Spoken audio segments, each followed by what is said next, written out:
कधी कधी ना सुनेला ऐकवलं जातं. आम्ही एवढ्याच खर्चामध्ये घर चालवत होतो, आम्ही एवढ्याच खर्चामध्ये सगळं काही करत होतो, तू पण तसंच करायला हवं, तुम्हाला तर आता किती मिळतंय, सगळंच मिळतंय.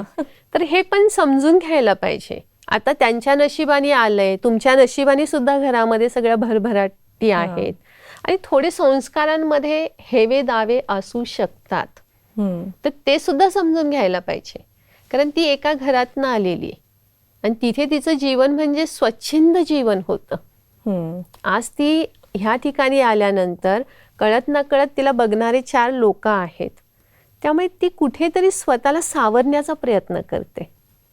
तर त्या घरामध्ये तिला सुद्धा थोडा स्पेस देणं गरजेचं आहे की हा ठीक आहे, हे घर तुझं आहे, पण इथले काही छोटे छोटे नियम आहेत, ह्या नियमांना पण तू तुझ्या जीवनामध्ये आणलं पाहिजे. ज्यावेळेस एकमेकांशी चर्चा होईल, परत सुसंवाद होईल, त्या सुसंवादामधून हे नातं जे आहे ना, जे नाजूक आहे किंवा कटुता आहे, हे नक्कीच निघण्यासाठी मदत होईल.